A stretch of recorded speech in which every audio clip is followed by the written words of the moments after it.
Selamat petang, salam sejahtera. Terima kasih kerana bersama dengan saya di Nazili Unity Channel. Ini satu pendedahan dan berita yang mengejutkan. Ulasan dipetik daripada sabudinhusin.com. PAS patut bagi Tun Mahathir tanding di Kuala Terengganu.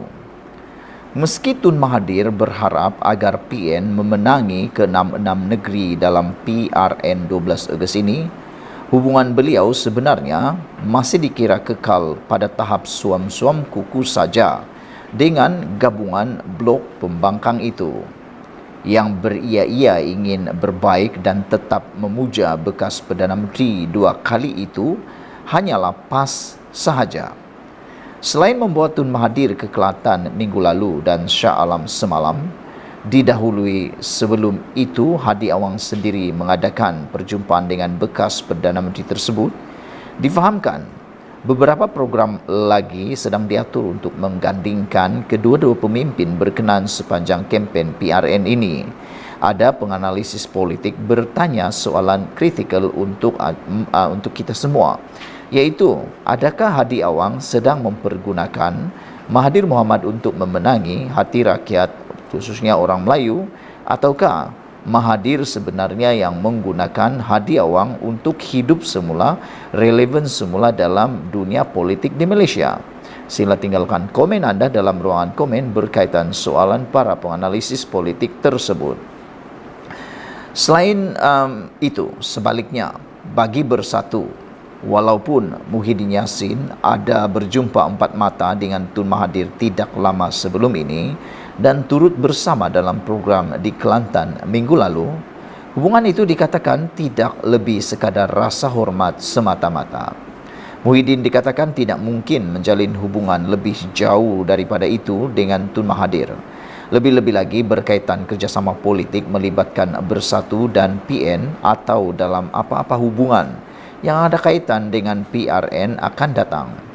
Begitu juga dengan Hamzah Zainuddin yang merupakan Ketua Pembangkang dan Setiausaha Agung PN serta Bersatu.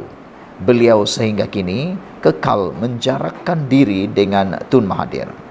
Baik Muhyiddin dan Hamzah, kedua-dua mereka boleh dikatakan faham siapa Tun Mahathir yang sebenarnya dan apa yang diingini oleh bekas Perdana Menteri itu. Mudah kata, tidak terlalu dekat dan tidak terlalu jauh, tetapi tidak bermusuh adalah jalan paling selamat sekali bagi kedua-dua pemimpin itu dalam berurusan dengan Tun Mahathir demi memastikan Perikatan Nasional dan Bersatu lebih mudah bergerak lancar mendepani pelbagai cabaran politik dalam negara. Sebab itu,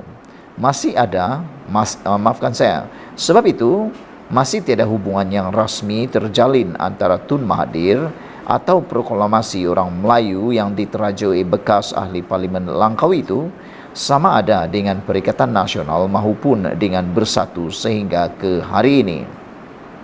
Ia banyak didorong oleh pendirian Muhyiddin dan Hamzah yang tidak begitu menadah muka kepada Tun Mahathir Mohamad. Tapi berbeza dengan PAS, parti itu dan Hadi sendiri benar-benar sedang merapatkan diri dengan Tun Mahathir, terutama dalam konteks persamaan matlamat, membenci dan ingin menjatuhkan Anwar Ibrahim sebagai Perdana Menteri. Hadi Awang selaku Presiden PAS bahkan dilihat begitu berahi mendekatkan dirinya dengan Tun Mahathir sejak akhir ini. Dalam hal ini, apa yang menjadi kecacatan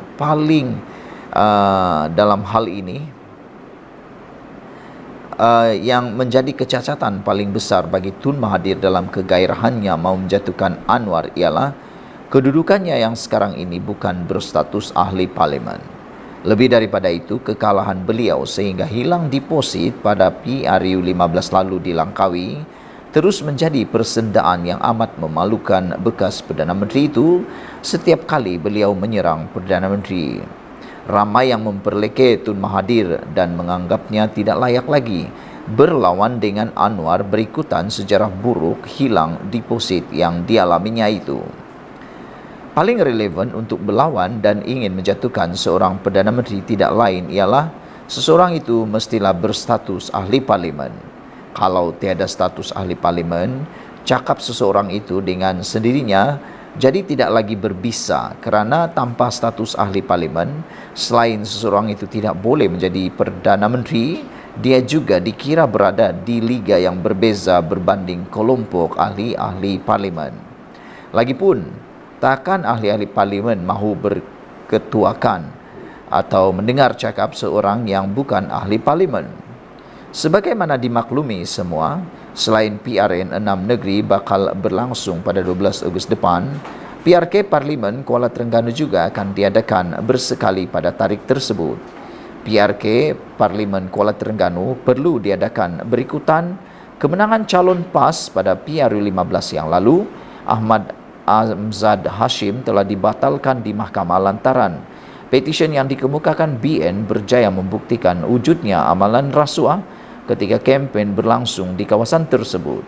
Maka, untuk menjadikan Tun Mahathir lebih berbisa dan gerakannya untuk menumbangkan Anwar lebih relevan, di samping membuktikan PAS berjiwa besar serta benar-benar berahi dalam bersahabat dengan bekas Perdana Menteri itu, apa kata?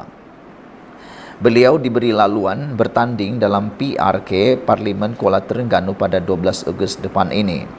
Di waktu yang sama, oleh kerana Tun Mahathir juga dikira gelandangan politik dan tidak berparti ketika ini, tentu tiada masalah baginya untuk menyertai PAS sebagai syarat menjadi calon itu. Apa macam Tuan Guru? Bolehkah? Ditulis oleh Sabudin Hussein.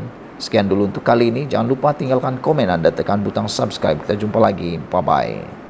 Selamat petang, salam sejahtera. Ini pengumuman sendiri daripada Datuk Seri Anwar Ibrahim yang paling menarik perhatian kita. Kerajaan peruntuk tambahan RM800 juta selesai isu bekalan air di Kelantan dan di Sabah. Putrajaya bersetuju menambah peruntukan berjumlah RM800 juta untuk penyelesaian jangka pendek isu bekalan air di Kelantan dan Sabah. Perdana Menteri Datuk Seri Anwar Ibrahim berkata, ia adalah komitmen kerajaan perpaduan untuk memastikan penduduk di Kelantan dan Sabah mempunyai akses kepada bekalan air yang konsisten dan berkualiti. Pada masa yang sama, beliau memberi jaminan kerajaan akan menyegerakan pelaksanaan projek tebatan banjir di 4 negeri merangkumi Kelantan, Pahang, Selangor dan Johor demi melindungi masyarakat setempat daripada ditimpa bencana banjir. Setakat tahun 2022, 97% penduduk Malaysia mempunyai akses kepada bekalan air terawat. Namun, sebahagian besar atau sebahagian penduduk di Kelantan dan Sabah tidak mempunyai akses kepada bekalan air yang konsisten dan berkualiti, kata Datuk Seri Anwar Ibrahim.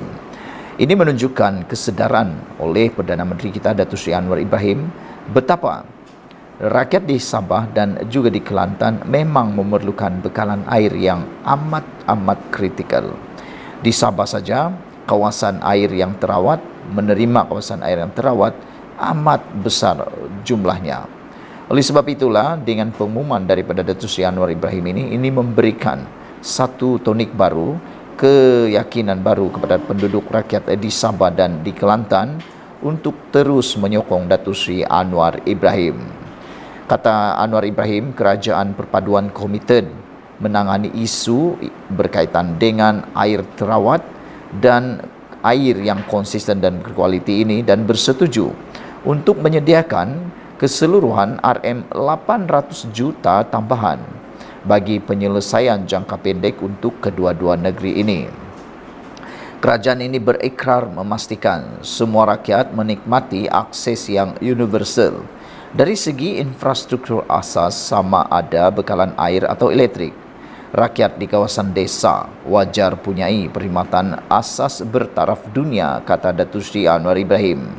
Beliau berkata demikian ketika berucap dalam Majlis Pelancaran Ekonomi Madani Memperkasa Rakyat hari ini. Hari ini juga telah pun diumumkan satu pengumuman yang luar biasa, iaitu Anwar Ibrahim telah pun mengumumkan bantuan RM100 kepada 10 juta rakyat Malaysia yang ada dalam lingkungan B40 dan M40. Ini satu berita yang amat ditunggu oleh rakyat Malaysia, sekurang-kurangnya dapat membantu dan meringankan beban rakyat. Sekian dulu untuk kali ini, jangan lupa tinggalkan komen anda, tekan butang subscribe. Kita jumpa lagi, bye-bye.